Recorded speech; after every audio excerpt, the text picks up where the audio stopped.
Okay. Hi, I'm here with Duncan Meerding, and we're talking for the Entrepreneurs Showcase. Hi, Duncan. We're going to be talking today about distribution and marketing. So you told me a bit about your story, and I know that you're now sought after all around the world. So you've got pieces internationally. What have you actually done? Like, what was the process to get to that stage in your career? It's a fairly involved sort of answer to that, but to sort of give you a bit of a synopsis or summary of it, I suppose you kind of have to find. I kind of had to find my own sort of identity, for want of a better term, and then from that identity, I then went out and did a lot of marketing.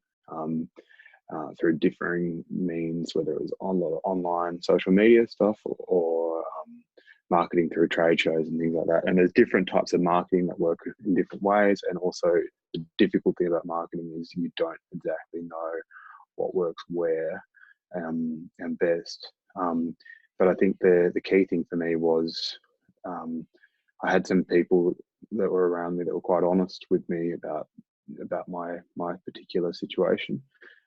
People that I trusted very heavily, saying, why are you running away from your vision? Your work is very much influenced by it. And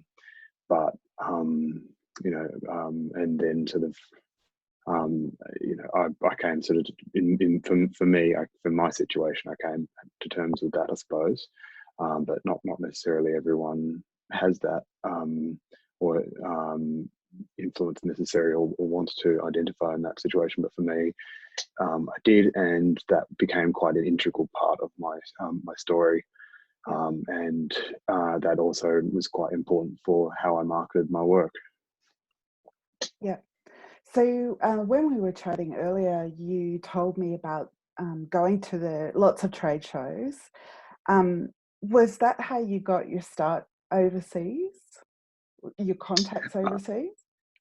So overseas is a funny one because I was quite lucky. I won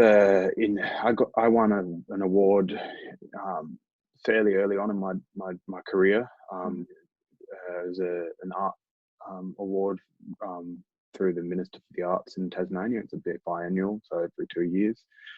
This award goes forwards, and it's to get the mentorship with an artist or a creative of your choice somewhere in Australia. And I was cheeky and I went to New Zealand. I got I asked permission first, and that was fine because it was comparable in terms of the expenses. And the award gave me funds to be able to go and be mentored by David Trubridge as an individual, but also through his company. So he's got a business of around 20 people in New Zealand. And that gave me some good insight to see how you can actually have a designer maker business that can succeed internationally while still maintaining, commitment to your morals and commitment to ways that you want to get things produced. And that sort of, for want of a better term, opened up my eyes a bit. And then they continued to be really helpful with giving me advice when it came to dealing with international clients or dealing with trade shows in particular internationally. But before I went to do trade shows internationally, I did some smaller things in Tasmania and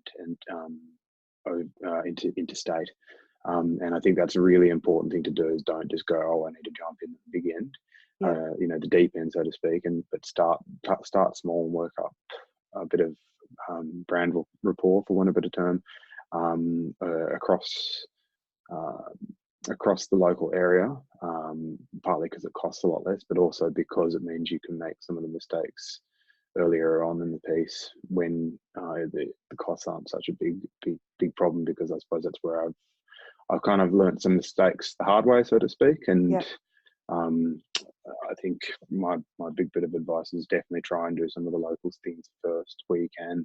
And if you can get into emerging sections of areas for promoting something, that's a good thing as well. But yeah, I like, for example, the thing that has gotten me the most amount of attention was a blog post that was put up in 2015 and it was a continuation of another blog post that was put up in 2014, 2013 as well, from a person I met in a local trade show in Melbourne in 2013, and then kept in contact with her. Helen Edwards was her name, or is her name rather, and she has continued to sort of keep in contact with me and been she promotes a lot of local design.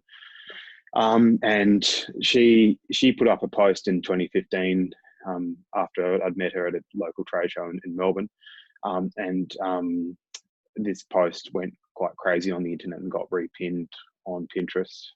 I think probably over 190,000 times. I think the website got remade, and some of that sort of analytics got lost, but it's gotten reposted and put on multiple other blogs as a result of it, and multiple other bits of international and national press.